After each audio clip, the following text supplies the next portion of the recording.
Hello friends, आज के इस वीडियो में हम लोग टाइम, स्पीड और डिस्टेंस के चैप्टर को आगे बढ़ाते हुए ट्रेन पार्ट को पढ़ेंगे। ठीक है, अभी तक जितना भी क्वेश्चन हम लोग कर रहे हैं वो बेस्ड ऑन कंपेयर है। ठीक है, अभी तक जितना भी क्वेश्चन किए हैं केवल टाइप 1 पे पढ़ रहे हैं। ठीक है, तो टाइप 1 का जैसे कि क्वेश्चन कह रहा है कि 300 मीटर एक पुल है। एक तो पुल है 300 मीटर और दूसरी पुल है 240 मीटर। ठीक है, और ट्रेन एक ही है। ट्रेन जो यहाँ है वही ट्रेन यहाँ है, यानी कि यहाँ भी डी वही है और यहाँ भी इसका ट्रेन की लंबाई वही है। चाल भी वही है। यहाँ जिस स्पीड से इस 300 मीटर पुल को पार करेगा वही स्पीड से इस 240 मीटर पुल को पार करेगा। ठीक है, तो यानी कि इस कंडीशन में कह सकते हैं कि चाल क्या है, इक्वल है। चाल इक्वल है बट डिस्टेंस इक्वल नहीं है। क्यों? क्योंकि यहाँ ट्रेन की लंबाई प्लस पुल की लंबाई, यानी कि यहाँ 300 ऐड होगा और यहाँ 240 ऐड होगा। डिस्टेंस इक्वल नहीं है बट चाल इक्वल है। ठीक है, तो पहला तरीका क्या है, फर्स्ट मेथड क्या है कि आप चाल बराबर चाल कर सकते हैं। क्योंकि ट्रेन एक ही है तो ट्रेन एक ही है तो चाल इसका एक होगा, तो चाल बराबर S1 बराबर S2, यानी चाल बराबर चाल कर सकते हैं इसको। तो इस कंडीशन में चाल बराबर क्या होता है, दूरी बटे समय होता है। तो दूरी इसका कितना हो जाएगा, आप जानते हैं कि डी हमेशा ऐड होता है। तो 300 पुल की लंबाई हो जाएगा और डी क्या हो जाएगा, ट्रेन की लंबाई, यानी कि डी कितना हो जाएगा 300 प्लस डी। और यहाँ पे टाइम कितना होगा, टाइम आपको लिया है यहाँ पे 21 सेकंड। ज्यादा दूरी तय कर रहा है तो ज्यादा समय ले रहा है और यहाँ पे टाइम ले रहा है कितना, 18 सेकंड। तो आप बताइए कि यहाँ पे डी अपॉन टी हो जाएगा 21 इज इक्वल टू, यहाँ पे दूरी कितना है 240 हो जाएगा पुल की लंबाई, प्लस डी कितना हो जाएगा, प्लस डी, और यहाँ पे टाइम कितना ले रहा है 18 सेकंड। इस तरह से 7 21 36 18 कैंसिल आउट कर दीजिए। इधर 36 1800 हो जाएगा, 1800 तिरछा मल्टीप्लाई कर दीजिए। 36 1800 plus 6d is equal to 7 28 और 7 दूनी 14, 14 और 2 16, 1680 प्लस 7d। ठीक है, अब इसको सोल्व कीजिए तो 6d और 7d इस साइड जाएगा तो क्या हो जाएगा, केवल d बचेगा। 7d में से 6d सब्ट्रैक्ट होगा तो d, और इज इक्वल टू 1800 में से 1680 जाएगा तो 120। यानी कि यहां से आपको फाइंड हो गया ट्रेन की लंबाई, कि ट्रेन की लंबाई कितना है 120 मीटर। ठीक है, हमसे चाल पूछा है कि चाल क्या होगा, और चाल निकालने के लिए हम क्या करेंगे, d अपॉन टी करेंगे। तो दूरी कितना है 300 पुल की लंबाई है और 120 किसका है, ट्रेन की लंबाई है। दोनों तरीका से आप निकाल सकते हैं, या तो इस पे रख करके निकाल लीजिए चाल, या तो इस पे रख करके चाल निकाल लीजिए। अगर इस पे रखिएगा तो दूरी कितना हो जाएगा 300 प्लस 120 420 हो जाएगा दूरी, और टाइम कितना हो जाएगा 21 सेकेंड।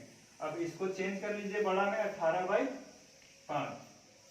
तो कितना हो जाएगा 7 या 21 36 18 7 6 42 और 12 5 7, यानी कि 12 × 6 कितना हो जाएगा 72 किलोमीटर पर आवर का इसका स्पीड हो जाएगा।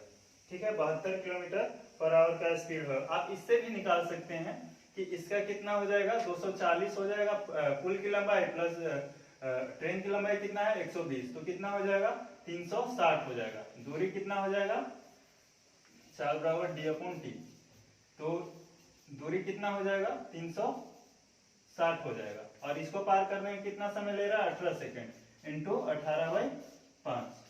ठीक है, 18 से 18 कैंसिल आउट हो जाएगा, और इसका कितना हो जाएगा 5 6 5 7 35 5 72 किलोमीटर पर आवर। ठीक है, ये तो हो गया ट्रेडिशनल मेथड। जो लॉन्ग मेथड, जो जिसका प्रोसेस बहुत लेंदी है, इतना हम लोग नहीं करेंगे। इस तरह के क्वेश्चन को सोल्व करने के लिए केवल एक बार सोचेंगे कि कितना डिस्टेंस अधिक तय किया। देखिए आप लोग नोट कर लीजिएगा इसको।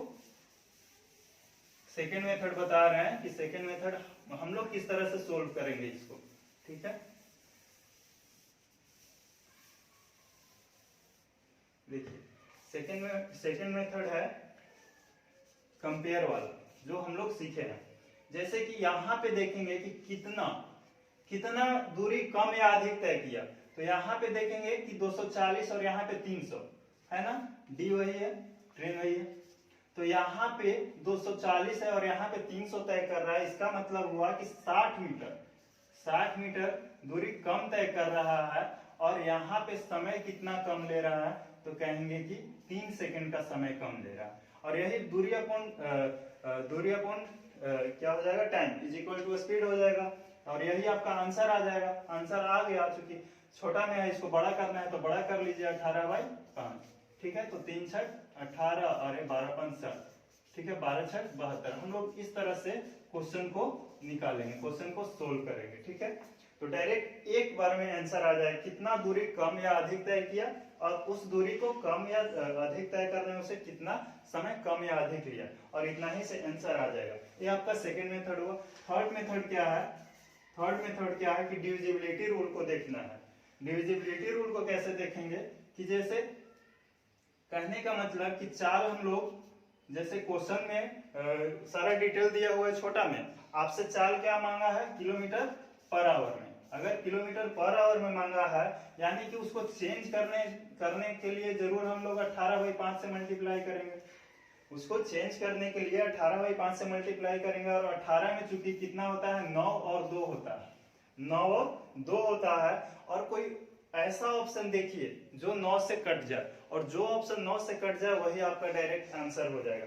इस सब स्थिति में देखिए, अगर जो कब ये रूल लागू होगा कि अगर इस 9 को काटने वाला कोई नीचे संख्या ना हो, नीचे अगर कोई संख्या काटने वाला 9 को ना हो, उस स्थिति में डायरेक्ट हम लोग ऑप्शन से देखेंगे और जो देखेंगे कि 9 से डिवाइड हो रहा है, दैट इज आंसर। ठीक है, जैसे कि ऑप्शन नंबर ए देखते हैं।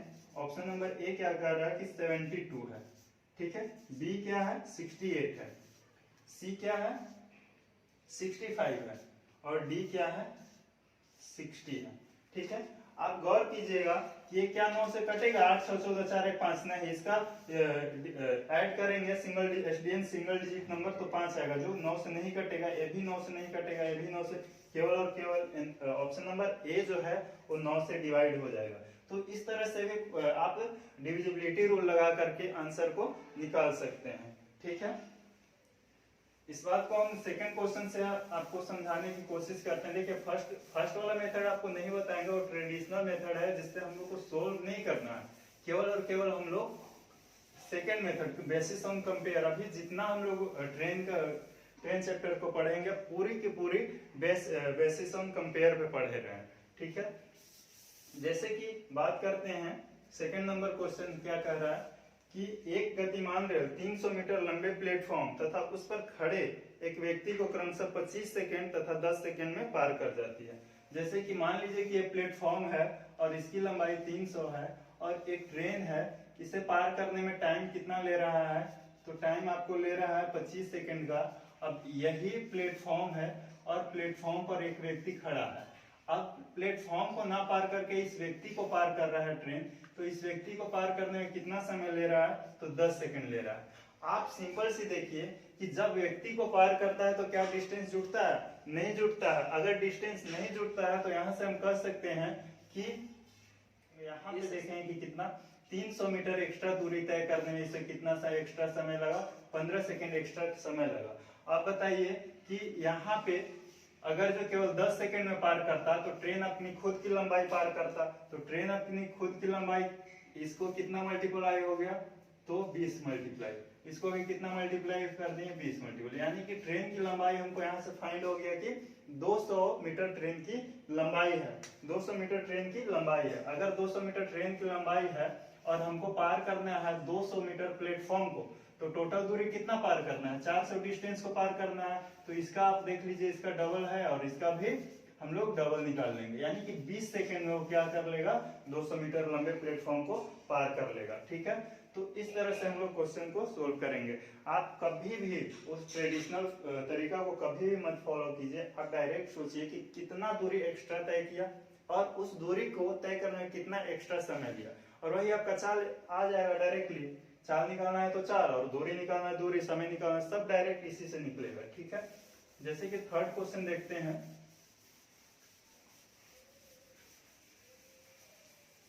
तीसरा क्वेश्चन क्या कह रहा है कि एक गतिमान रेलगाड़ी 50 मीटर लंबे प्लेटफॉर्म तथा प्लेटफॉर्म पर खड़े एक व्यक्ति को पार करने में क्रमशः 14 सेकंड तथा 10 सेकंड का समय लेती है। रेलगाड़ी की गति बताएं। ठीक है, एक गतिमान रेलगाड़ी 50 मीटर लंबे प्लेटफॉर्म, सेम क्वेश्चन है, 50 मीटर लंबे प्लेटफॉर्म है और इसको पार करने में कितना समय ले रहा है, 14 सेकंड। इसको पार करने में टाइम कितना ले रहा है, 14 सेकंड। अब इसी प्लेटफॉर्म यानी 50 मीटर प्लेटफॉर्म पर एक व्यक्ति खड़ा है और इसको पार करने में कितना ले रहा है टाइम, 10 सेकंड। 10 सेकंड का समय लेता है। रेलगाड़ी की गति बताएं। यहाँ पे आपको चाल निकालना है। तो अगर यहाँ पे चाल निकालना है तो एक तो तरीका आप थर्ड वाला लगा लीजिए। तीसरा तरीका कि आप डायरेक्ट ऑप्शन से सोल्व कर सकते हैं। देख लीजिए कि हमको छोटा सब कुछ दिया हुआ है और हमको आंसर पूछा है बड़ा में। क्या इसको काटने के लिए कोई नीचे 9 का काटने वाला कोई है संख्या? अगर नहीं है तो 9 से डिविजेबल होने वाली कोई ऐसी ऑप्शन संख्या देखिए, ऑप्शन देखिए कि जो 9 से कट जाए, दैट इज आंसर। जैसे 4 2 6, ऑप्शन नंबर ए नहीं होगा, सी नहीं होगा, बी 6 3 9, ए हो सकता है और डी 5 4 9, ए भी हो सकता है। लेकिन अगर इस तरीके से आप फंस जाते हैं कभी, तो आप कंपेयर, बेसिस ऑन कंपेयर वाला लगाइए कि कितना एक्स्ट्रा तय किया, तो 50 मीटर एक्स्ट्रा तय किया, समय कितना एक्स्ट्रा लिया, तो 4 सेकंड एक्स्ट्रा लिया और इंटू 18/5। ठीक है, 2 दूनी 4, 9 दूनी 18, 5 दूनी 10, तो 9 5 से 45 किलोमीटर पर आवर हो जाएगा। ठीक है, आगे वाले क्वेश्चन देखते हैं कि एक रेलगाड़ी एक समान गति से चलते हुए 162 मीटर लंबे एक प्लेटफॉर्म को 18 सेकंड तथा 162 मीटर लंबे प्लेटफॉर्म को 15 सेकंड में पार करता है। अब डायग्राम नहीं बनाएंगे अब डायरेक्ट आप लोग आंसर निकालिएगा। दूरी एक्स्ट्रा कितना तय कर रहा है? एक्स्ट्रा दूरी एक तो 162 पार कर रहा है और एक तो 120 पार कर रहा है, यानी कि 42 मीटर की दूरी एक्स्ट्रा तय कर रहा है। और इसे तय करने में एक्स्ट्रा समय कितना ले रहा है, तो 3 सेकंड। और रेलगाड़ी की गति हमको निकालना है, तो इंटू 18/5 आपका डायरेक्ट आंसर हो जाएगा 14 3 42। ठीक है, तो इसका कितना हो जाएगा, आप सोल्व कर लीजिए तो हो जाएगा, इसको कैंसिल आउट कर लीजिए, 3.6 हो जाएगा। अभी 14 6 84। ठीक है, 14 3 42, 42 और 8 50, 50.4 हो जाएगा इसका आंसर। ठीक है, किलोमीटर पर आवर। आप ऑप्शन से भी देख सकते हैं कि आप तीसरा मेथड लगा सकते हैं कि ऑप्शन नंबर 1 जो है जिसका 9 से नहीं कटेगा, बी भी नहीं कटेगा, सी डी भी नहीं कटेगा, केवल और केवल ऑप्शन नंबर डी कटेगा। जैसे ए क्या है 14 है, बी क्या है 42 है, सी क्या है 50.4 है और डी क्या है 67.2 है। तो अगर देखते हैं 9 से कटेगा, नहीं कटेगा, ये भी नहीं 9 से नहीं कटेगा, केवल और केवल ये कटेगा, तो यही आपका आंसर हो जाएगा। बनाने और कैलकुलेशन करने की कोई झमेला नहीं। अगर कोई ऐसा ऑप्शन और क्वेश्चन मिल जाता है जो आपको डायरेक्ट तीसरा मेथड काम कर गया, तो उस समय आपको 1 सेकंड का भी समय नहीं गंवाना है और डायरेक्ट 9 का डिविजिबिलिटी रूल लगा करके आंसर डायरेक्ट टिक आउट कर देना है। ठीक है, तो इस तरह से हम लोग क्वेश्चन को आगे देखते हैं कि एक 36 किलोमीटर प्रति घंटा की गति से चल रही एक रेलगाड़ी एक खड़े हुए व्यक्ति को 10 सेकंड में पार करती है। बताया 55 मीटर लंबे प्लेटफॉर्म को कितने समय में पार करता है। देखिए चाल दे दिया है और जब भी कभी भी चाल दे देता है और आपको आंसर छोटा में दिया हुआ है, तो पहले आपको उस चाल को तोड़ करके छोटा में कर लेना है। जैसे कि 36 किलोमीटर चाल दिया हुआ है, इसको छोटा कर लीजिए, 5/18, 18 दूनी 36। इसका मतलब क्या हुआ कि 10 मीटर 5 दूनी 10 मीटर का दूरी तय करने में उसे 1 सेकंड का समय लगेगा। 10 मीटर की दूरी तय करने में उसे 1 सेकंड का समय लगेगा। बताया 55 मीटर लंबे प्लेटफॉर्म को, 55 मीटर लंबे प्लेटफॉर्म को, अच्छा अगर व्यक्ति को पार करेगा, केवल व्यक्ति को पार करेगा, यानी ट्रेन केवल अपनी लंबाई पार करेगा। अगर ट्रेन केवल अपनी लंबाई पार करने में कितना समय लेता है, 10 सेकंड का समय लेता है। यानी कि इसका मल्टीप्लाई 10 और इसका भी 10, यानी कि 100 मीटर हमको आ जाएगा ट्रेन की लंबाई। ट्रेन की लंबाई 100। अब अगर वही कंडीशन रख रहा है कि 55 मीटर लंबे पुल को पार करना है, यानी कि 155 मीटर की दूरी को पार करना है। अब 155 इसका कितना है, 1/10 है, तो इसका भी 1/10 करेंगे, यानी 15.5 सेकेंड हमको आंसर आ जाएगा, यानी कि 15 पूर्णांक 1/2 आंसर आ जाएगा। आइए एक क्वेश्चन देखते हैं। ठीक है, आप केवल कंपेयर कीजिए, कुछ मत कीजिए, कंपेयर कीजिए कितना दूरी अधिक तय किया और कितना अधिक समय लिया। ठीक है, जैसे एक रेलगाड़ी दो पुल जिनकी लंबाइयां क्रमशः 800 तथा 400 है को पार करने में क्रमशः 100 सेकंड तथा 60 सेकंड का समय लेता है। देखिए, अगर दूरी की बात करें तो दूरी 400, एक 800 था और एक 400 था, तो अंतर कितना हो जाएगा 400। 400 कम दूरी तय किया तो समय इसको कितना कम लिया, समय इसका 40 सेकंड का समय लिया। ठीक है, बताया रेलगाड़ी की लंबाई कितनी है। रेलगाड़ी की लंबाई किसी एक पे दो तरीका बता रहे हैं, किसी एक पे रख करके आप निकाल लीजिए, या तो 800 वाले पे निकाल लीजिए या तो 400 वाले पे निकाल लीजिए। ठीक है, तो अगर 60 सेकंड में पार करता, सपोज कीजिए कि 60 सेकंड में पार करता, तो इसका कितना है, इसका 10 गुना है, तो इसका भी 10 गुना है, यानी कि 600। यहाँ पे 600, 60 सेकंड में 600 दूरी पार करता। अगर 60 सेकंड में 600 दूरी पार करता तो बताइए कि इसमें कितना था। 400 मीटर तो प्लेटफॉर्म की लंबाई था, 400 मीटर तो प्लेटफॉर्म की लंबाई था, और बचा कितना 200, और 200 मीटर यही क्या हो जाएगा, रेलगाड़ी की लंबाई हो जाएगी। सेकेंड कंडीशन क्या है कि अगर जो 400 मीटर पार करने में इसे 40 सेकंड का समय ले रहा है, तो बताइए कि इसे 100 सेकंड में कितना दूरी पार करता। तो 100 सेकंड में इसका 10 गुना है, तो इसका भी 10 गुना, यानी कि 1000 था, 1000 दूरी पार करता। अब 1000 दूरी में क्या क्या है, तो कहेंगे कि 800 मीटर तो प्लेटफॉर्म की लंबाई था, 800 मीटर तो प्लेटफॉर्म की लंबाई था, और बचा कितना 200, और 200 यही ट्रेन की लंबाई हो जाएगी। तो किसी भी एक पर रख करके आप उसको निकाल सकते हैं। ठीक है, आगे की क्वेश्चन देखते हैं। जैसे कि एक रेल 110 मीटर लंबे प्लेटफॉर्म को 40 सेकेंड तथा प्लेटफॉर्म पर खड़े एक व्यक्ति को पार करने में 30 सेकेंड का समय लेती है। रेलगाड़ी की लंबाई बताएं। ठीक है, रेलगाड़ी की लंबाई क्या होगा, निकालिए इसको। 110 मीटर लंबे प्लेटफॉर्म को 40 सेकेंड और प्लेटफॉर्म पर खड़े व्यक्ति को 30 सेकेंड। यहाँ पे कह सकते हैं कि एक्स्ट्रा दूरी कितना तय कर रहा है, तो 110 मीटर की एक्स्ट्रा दूरी तय कर रहा है, और समय कितना एक्स्ट्रा ले रहा है, तो इधर 30 ले रहा था, इधर 40 ले रहा था, यानी 10 सेकंड का एक्स्ट्रा समय ले रहा है। ठीक है, रेलगाड़ी की लंबाई कितना है, अगर वो 30 सेकंड में पार किया, 30 सेकंड में वो पार किया था, तो केवल अपनी लंबाई पार किया था, तो 30 सेकंड में अपनी लंबाई कितना हो जाएगा, इसका 3 गुना है और इसका भी 3 गुना है, तो 11 दिए 33, 330 मीटर का आंसर हो जाएगा। ठीक है, यानी कि रेलगाड़ी का कितना था 330 मीटर। आगे की क्वेश्चन देखते हैं कि एक 200 मीटर लंबी रेलगाड़ी 60 किलोमीटर प्रति घंटा की गति से चलते हुए प्लेटफॉर्म को 30 सेकंड में पार कर लेती है। बताया प्लेटफॉर्म की लंबाई क्या होगी। 200 मीटर लंबी रेलगाड़ी है, 60 की स्पीड है, प्लेटफॉर्म को 30 सेकंड में पार कर लेती है। बताया प्लेटफॉर्म की लंबाई। देखिए, चाल दे दिया है, तो चाल जब भी देगा तो उसको तोड़ लीजिए, और तोड़ने के बाद छोटा में कितना है उसको देखिए, तो 36, 18, 14 को 60, यानी कि इसका मतलब हुआ कि 50 मीटर की दूरी जाने में इसे 3 सेकंड का समय लिया। 50 मीटर की दूरी जाने में 3 सेकंड का समय लिया, तो कितना सेकंड में पार किया, 200 मीटर लंबी रेलगाड़ी।